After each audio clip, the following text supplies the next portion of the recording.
Hey there, comic book friends. This is Travis, and this is another edition of No Capes, where I talk about comic books that don't have to do with superheroes, and either Ethan doesn't read them, or we're just not reviewing them together. It's been a while since I've done one of these. I think it's actually been a full month. Sorry about that. I don't know why I missed talking about some of these books, so this will probably be a long one because I've got like 8 books to talk about.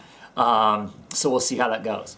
I was going to record outside today in the morning like I try to normally do. The lighting's better outside, except for here in the state of Washington. About half the state seems to be on fire. I live in a valley, and the valley is completely socked in with smoke. It's pretty miserable outside just to be outside, let alone for me to try and do reviews. Of course, for some of these books, maybe that smoke drifting by would add to it. I don't know, but I don't want my nose to run or me to be hacking the entire time that we're talking books. So we'll suffer with the lighting that I have here downstairs, and we'll see how this goes. Okay, first we're going to talk about the massive number 3. This finishes the Landfall story arc. I'm enjoying this comic. I don't know that it's not exciting, action-packed exciting, even though there is some actual action in this. They are some, Chechnyan, I think they're Chechen, Russian raiders do try boarding them. They do shoot at some of them and knock some of them off in this. It's for me, it's just a really interesting read. One of our main characters, a pacifist, and he's on a ship with his second mate, Mal here, who is not a pacifist. He used to be a Camel Tiger rebel. He was a mercenary, so he does his best to deal with his captain under some extreme situations in this case. We get some more back history on the crash itself and some of the things that happened with it. You get some history between the 3 of our main characters in this that's interesting, where they all kind of come from a little bit more, what their relationship with each other is like. You also get to see some of the captain and some of the other shipmates dealing with each other, telling them, hey, look, is there still a cause? We still want to be part of the cause, and we trust you, but you need to be able to actually lead us. I thought that was some interesting stuff here. The very end of this has got some really interesting nuggets in it as far as the whole emergency beacon thing goes and the ghost that they're chasing of the ship, the Massive. That leads to some interesting implications going forward. I like the back matter in this. Once again, the back matter in this gives us more stuff about, news clips and stuff like that I think just kind of add to the whole level of the story. They're interesting side notes. You don't necessarily have to have them, but it just adds more layers to it. It might be a bit of a stretch, but it feels to me like kind of like this stuff in the back is the equivalent of David Foster Wallace, that's an author, and his massive book,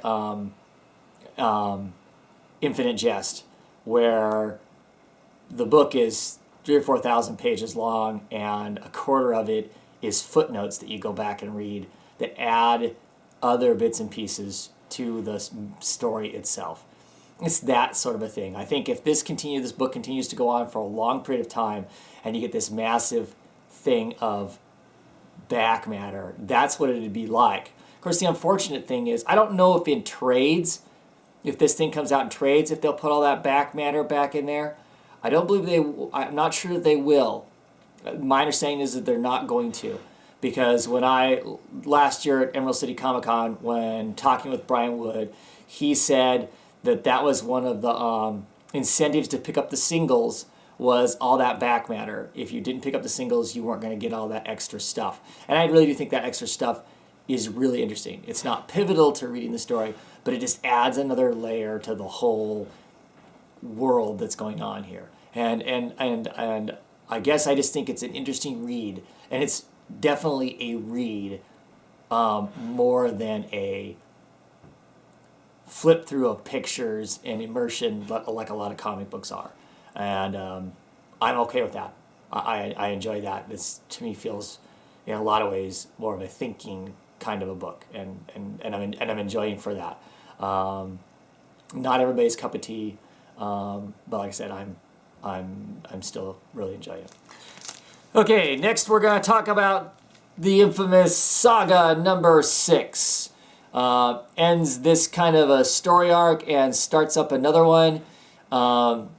This, if you read the back letters in this potentially could have been the end of this story, and the end of the whole comic book. They weren't sure how sales were going to be when they really had this story kind of initially written. Of course, they changed the ending of it because, of course, this book is very successful, and rightly so, because every issue has got great stuff in it. The characters are fabulous. I don't think there is a main character. There's a lot of secondary characters, and all those secondary characters are great. They all have their own things going, their own personalities, and it's just great. It's great to have so many characters to be invested in, and they all got their great stuff. In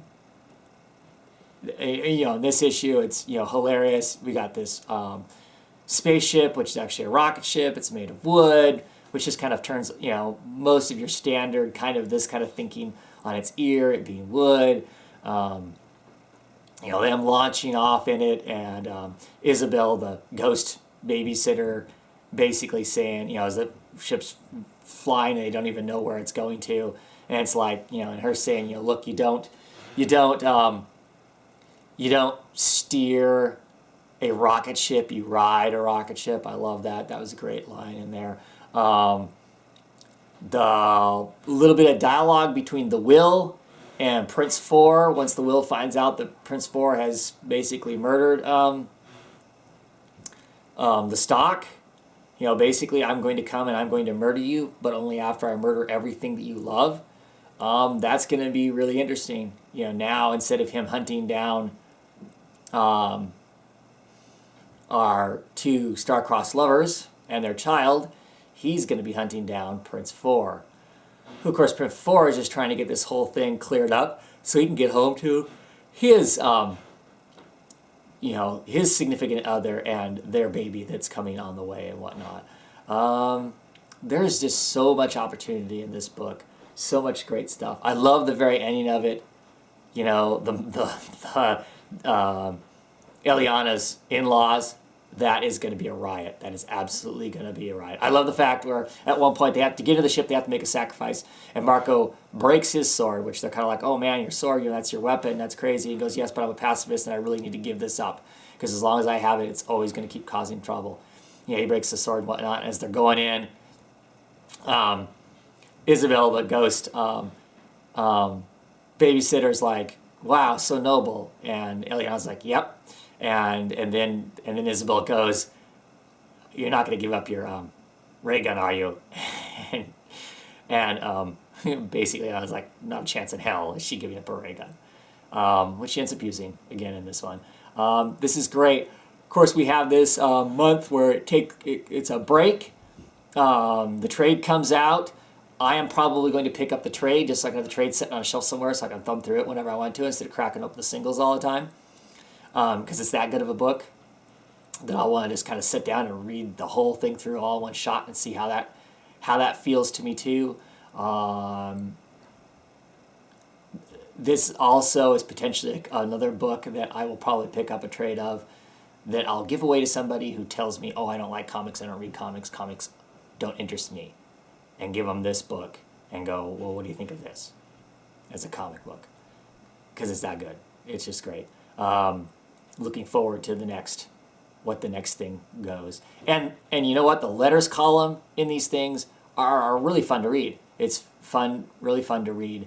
Brian's, what he has to say, and then what other fans have to say, what he has to say back about that and whatnot.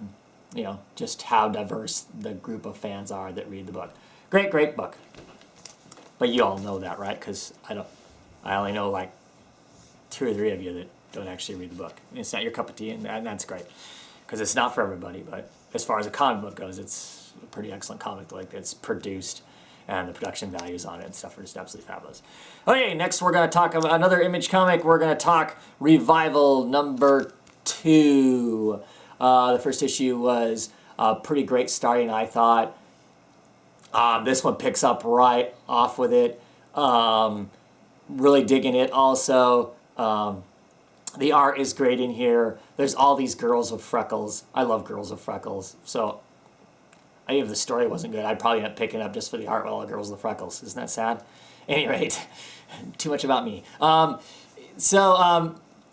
in I've got this cover image here. This was a great little scenario in this, just kind of all the stuff that's going on. The girl down here, possessed by demons, and this guy is a professional exorcist. So he says, riding around on his snowmobile, exorcising the demons and whatnot. Well, this is great because he ends up exorcising this girl, but the reality is this girl isn't possessed by anything. She's faking it. She's faking it for the attention. And after he shoos the parents out of the room and gets down to exorcising her, he basically crawls up onto her and says, look, I know you're full of crap. I know you're full of it, and I'm going to cure you right now. You're going to come out of this thing. You're going to be fixed because you're just looking for attention. All this crazy stuff's going on, and no one's paying attention to you, and this is your way to get it. And I'm tired of it. I'm done. And if you tell anybody about me, I'm going to expose you for what you are, and blah, blah, blah. It was actually a really cool thing. Him basically calling her out. And, well, sure enough, amazingly, he cured her. Me and Ethan does read this book, have a question about this. So they have the teeth lady from the first issue. She's in this one. She's laying the autopsy table, for the whole murder scene type thing and whatnot. And they're commenting on the fact that this is the first revivaler. I don't know what they're calling them. People who have died and come back. This is the first one they've had on the table. They're looking at her. Of course, she has the top of her head cut off from the last issue. And they put the pieces back together again. And within a few moments, she's suddenly setting up. So the question is, as long as her head was split in two, was she actually dead? And you put the two pieces back together again, suddenly she's alive? Or is it just takes so long to heal the wounds that it might have been forever because the top of her head was gone for her to regrow the top of her head? But because they put it back together again, it healed faster. I'm just curious. I mean, is there a way to kill these things? And is it the stereotypical chop their head off or, split the brain open or whatever? But obviously that doesn't completely do it if you can put the pieces back together again. Just curious what all you guys who are reading this think of that part. Curious about that. We get this interesting story going on with the youngest of the sisters in this group, who of course is also has been dead and has come back. She's obviously having some serious issues adjusting with what's going on in her life and in her existence as she sneaks out at night and then proceeds to get herself totally beat to hell. And when her sister picks her up to keep her from getting in trouble, any more trouble because she's a policeman, the really kind of sinister look of her from the back seat that ends this book, or ends a part of this book, is really, really creepy. And it pretty much pushes that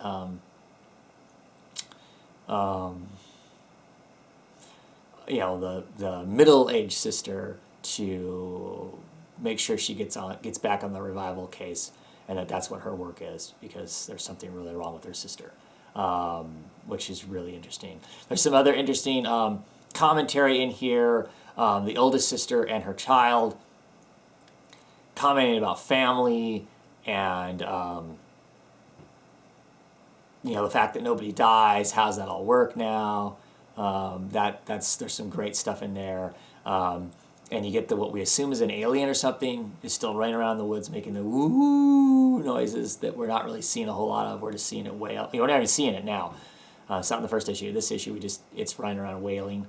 How does that all tie into all of this? This is good. This is good. I'm really enjoying this. This is really interesting. Some great stuff. Great stuff there. Anyway, I definitely recommend. It's only 2 issues in. If you aren't getting it, if you like horror, potentially, well, horror. I mean, it's potentially has some sci-fi in there, but it's more along the lines of horror. But it's not zombie. I think the storyline has more to do with how do you deal with your loved ones coming back, more than it has to do with mindless undead creatures stomping around, which I would not want anything to do with. Anyway, great book. Okay, next we're going to talk about Fatale, and this is number 7. And I actually like this issue. I like this issue more than the last couple issues. There hasn't been anything that's made me really care the last couple issues about necessarily any of these characters. I mean, it's a story, and that's fine. It's an interesting story, but I haven't cared. And sometimes it takes caring about a character to really want to continue to read the story, right? Or at least it does for me. I actually am interested in and care about our main character in this issue. She actually seems to have enough value and potential interest here for me to actually care about her and not just be reading this to see where the story goes. Here she's just trying, she's just trying to hide out and not get herself involved in anything. And of course, she ends up getting herself involved in stuff. We'll see where it goes. This may be the last arc I pick up in singles. I think this probably reads better in trades. I'm liking it, but I think it's going to be better for me just to read it all in one shot than this chopped up kind of the way singles tend to be. I'm having problems keeping the story in my head from issue to issue. I didn't between last issue and this issue, so that may bode well for me with the comic to continue to read it in singles. But I'm curious because this one gets more into the occult and a little more into not just her, but what's going on around her. What are these other powerful groups, and how does she play into that? And so I am interested in that as far as that goes. So we'll see. Like I said, I'll finish up this arc and then I'll make some sort of a decision as to how I'm going to proceed forward with the book. It's not that it's a bad story. I just think it's easier to consume in one large group. And if I'm going to read it all at one time, I might as well just buy the trades as opposed to buying a bunch of singles and letting them set and then reading them all in one shot. Anyway, that's Fatale, number 7. Not a bad story. Like I said, right now they've added enough to this main character to make me care about her and see what's going on and why she ticks the way she does. Whereas the last arc didn't really make me all that curious. Anyway, okay, so next we're going to talk Saucer County number 6. This issue is not drawn by Ryan Kelly, our main artist. He took a break, which is completely understandable. Lots of hard work, seems how he did do the cover. He does all the covers, he does all the interiors.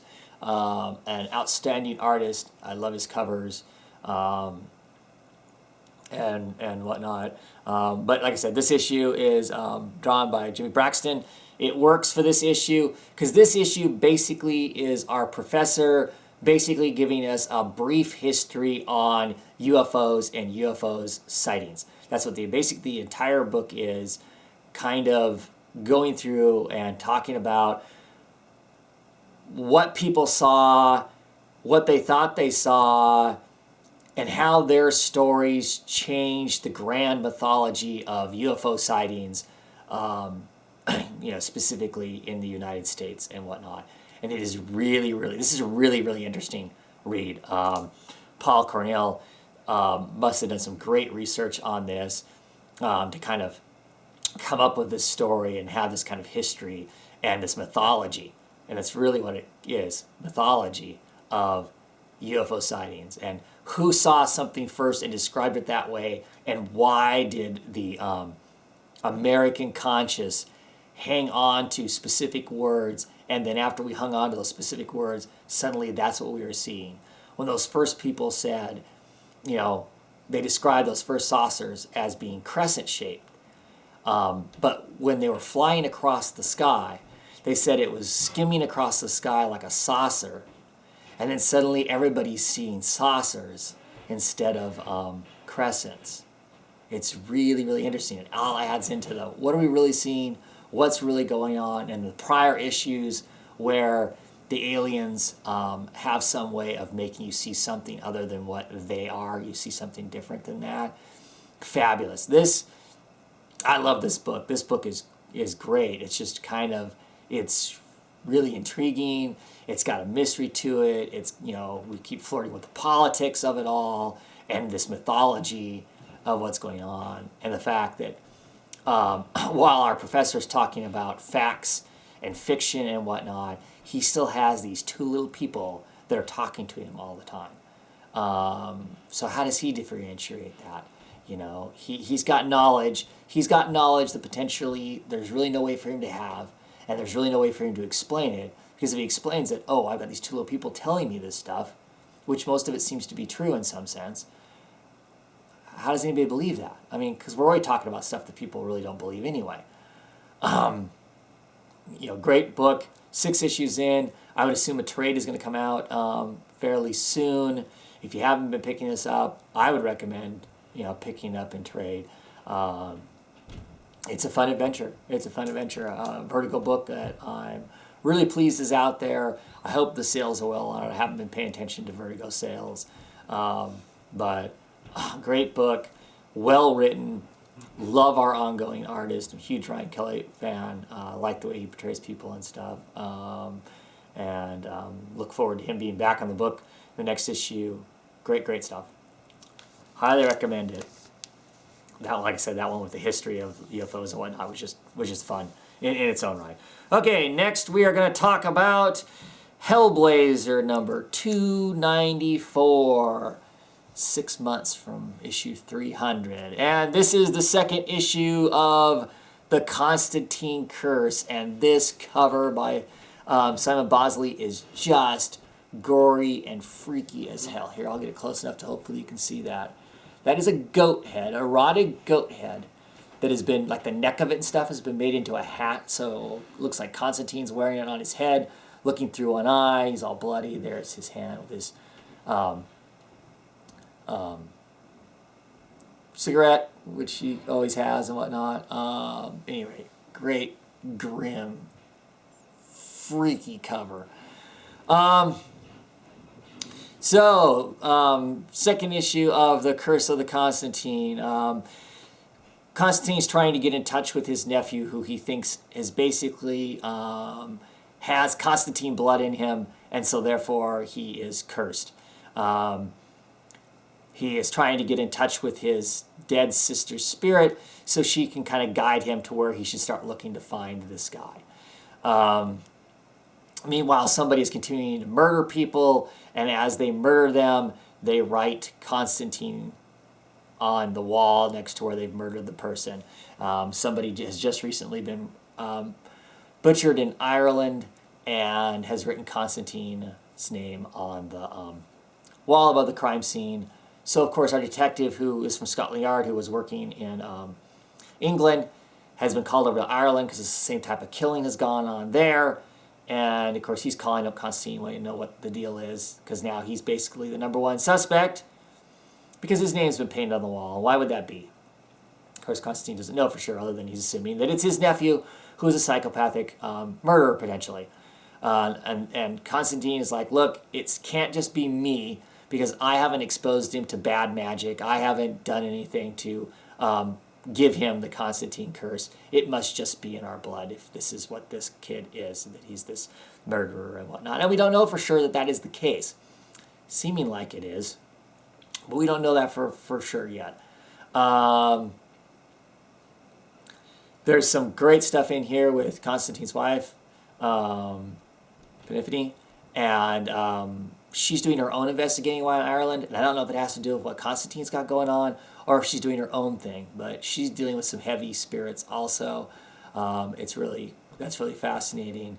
Yeah, this is going to be a great storyline. It's building up a bunch of stuff here.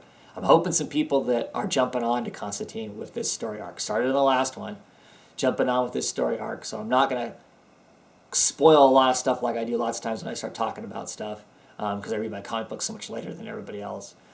Now, anybody who's actually reading this currently, of course, has already read this, and I'm not spoiling anything for them, but if I can twist some arms to get some people to jump on board with this creepy horror type thing, I'm enjoying it. Like I said, I can say every time, this team of people who are doing this book, I love it. They're all in tune. They all know what's going on, and it all makes sense.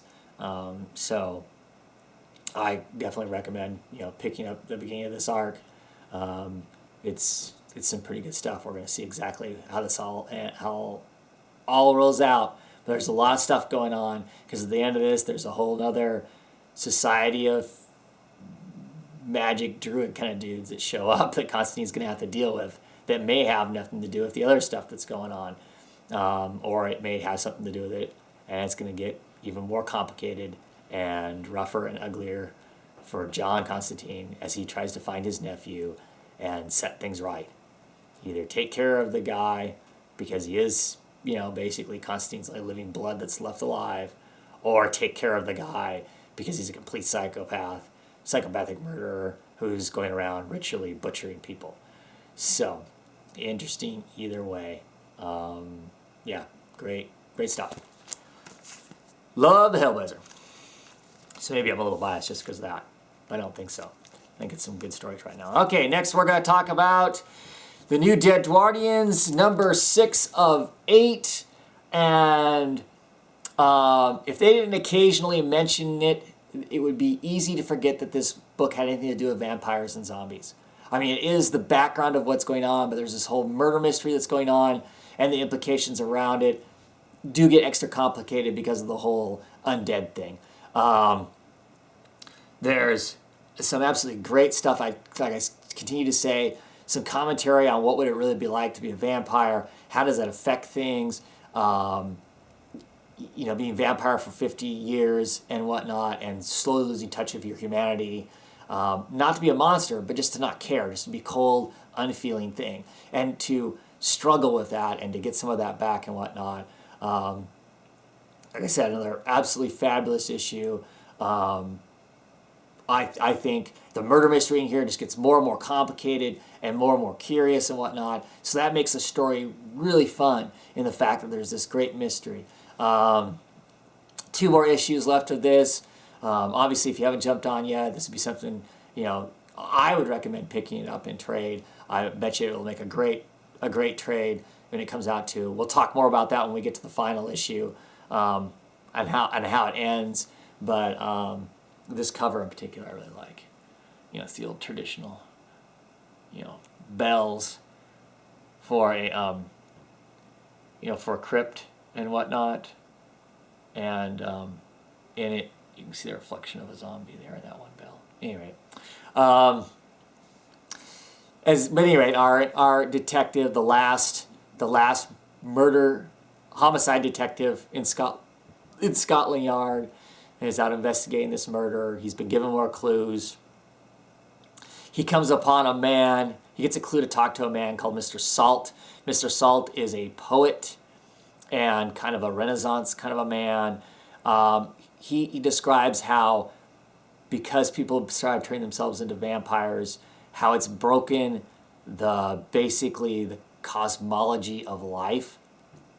And it's basically destroyed all life and pretty much destroyed everything. He comments on the fact that how many, all this stuff adds up. How many days are there in a person's life versus how many minutes they live versus all this stuff, and it's all kind of ties together in a cosmology kind of a way. And how now that there's these people are turning themselves into vampires, turning themselves into the young. It breaks that. And what does that mean for everything? And he wants to take this guy in and ask him more questions because he's suspicious that he may have something to do with the whole murder that's going on. But the guy runs, and they're in the part of town with the Brights, with all the humans. As he's running through this mob that has been protesting how they've been treated. You know, he yells at this vampires not to get him. And so at the end of this issue, it looks like potentially our detective is going to get ran through with a stake with a broken off picket sign. So I'll be curious to see how he gets out of this. There's a great chunk in here where he basically runs back into the prostitute. And that's just great. That relationship between the two of them is absolutely fascinating. I love the prostitute. She's really cool. Anyway, lots of good stuff in this. Still really getting a kick out of this book. Enjoying the heck out of it. Despite it, vampires and zombies. I know everybody, vampires and zombies. That's what I thought too. Glad I picked up those first issues.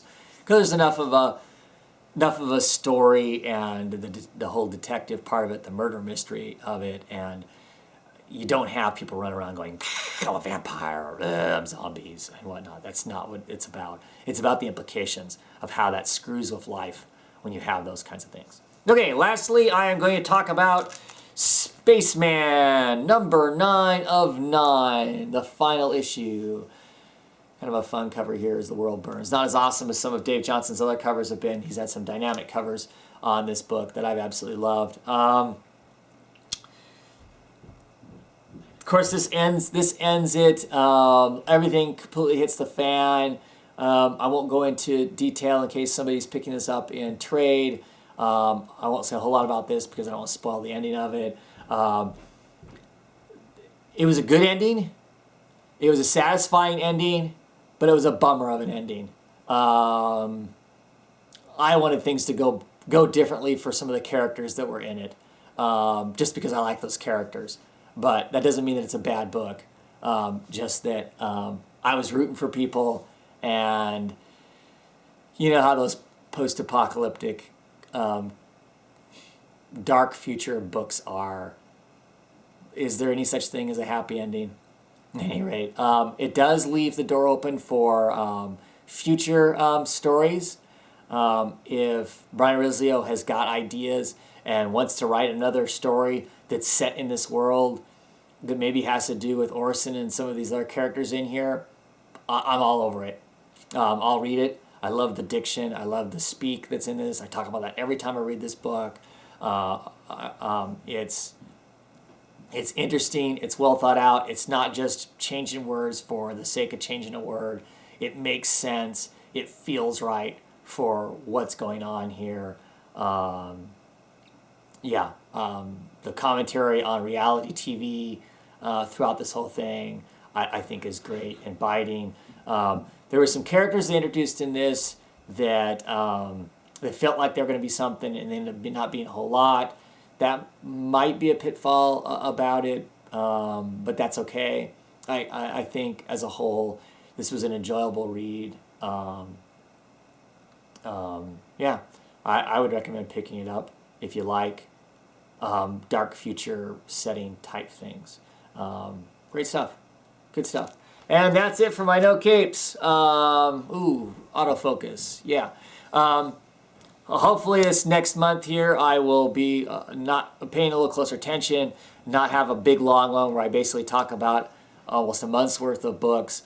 You know, every couple of weeks we'll get it out, so these aren't quite so long, so I have to sit through quite so many.